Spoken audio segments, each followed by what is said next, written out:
Of this panel is a picture of the town clock and Colonel Allen Bell. Colonel Allen Bell was very influential in the early days of the township of Kaitaia. Ended up as a member of parliament and very much a big name in the town. So now we'll go back to the bottom of this past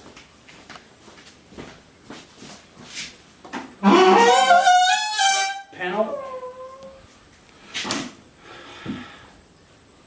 And this panel over here illustrates the hard work and hard times that Pakeha of Kaitaia needed to pass through.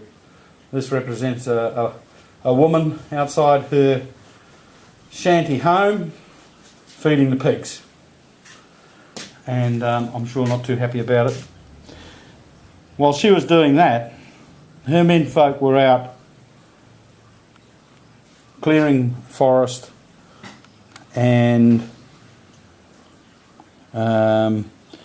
using bullocks to drag huge amounts of timber to the various mills in the north.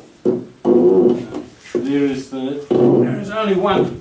There's one modern mill in Kaitaia now, but in the past there are up to 6 in the district. This is a representation of some of the amazing engineering that was used in the forests surrounding Kaitaia. This illustrates a bogie carrying a kauri log across a viaduct down to the mills. There was a large one down in Kaingaroa. Very dangerous operation. If the log got to the bottom going too fast, the man had to jump off. So it was pretty spooky, I think.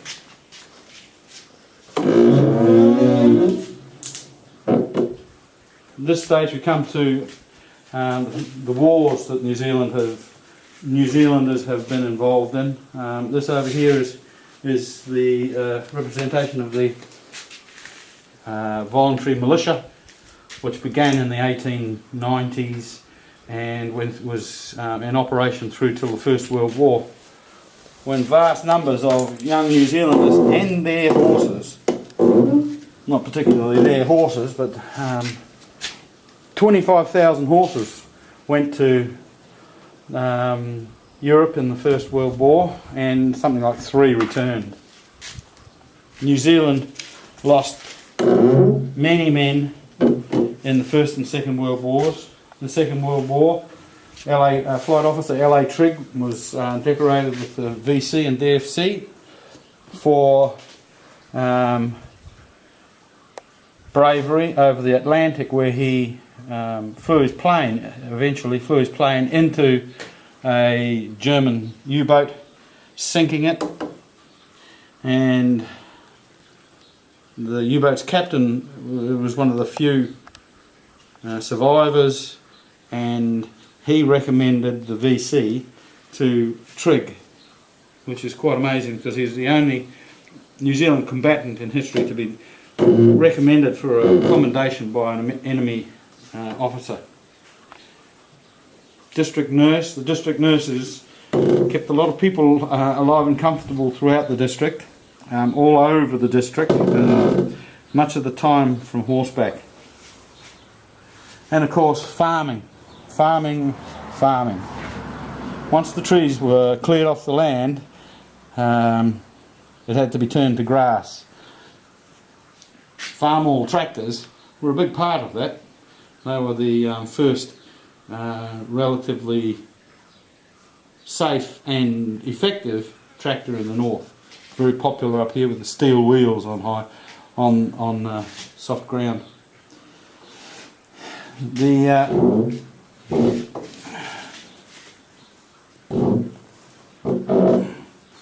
The World Wars, of course, resulted in the formation of the Royal New Zealand Returned and Services Association, which is an important and influential group in Kaitaia, as it is throughout New Zealand.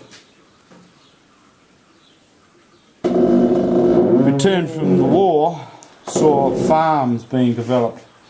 Small holdings, milking small quantities of cattle. But this has changed as time has gone on, and nowadays cattle are milked by the hundreds in single sheds, and their product is taken by truck to massive factories.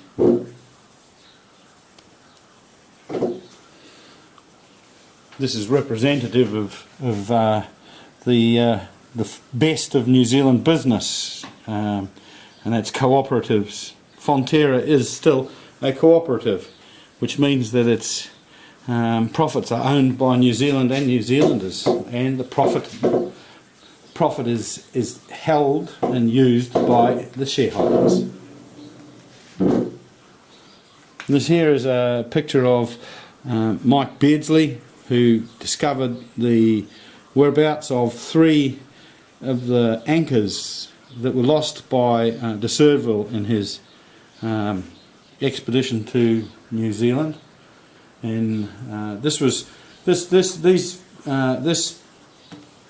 anchor is in the new museum and was installed in the old museum in 1974.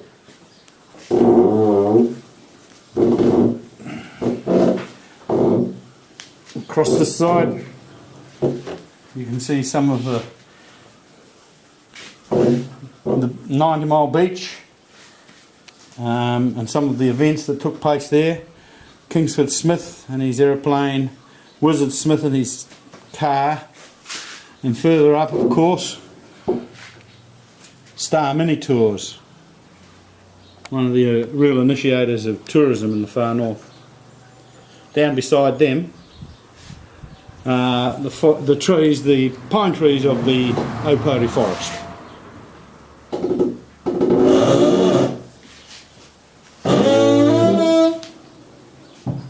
Now the genetic lines that have run up through the Pou-Pou join here to become a bouquet of the flowers of all the nations of the world.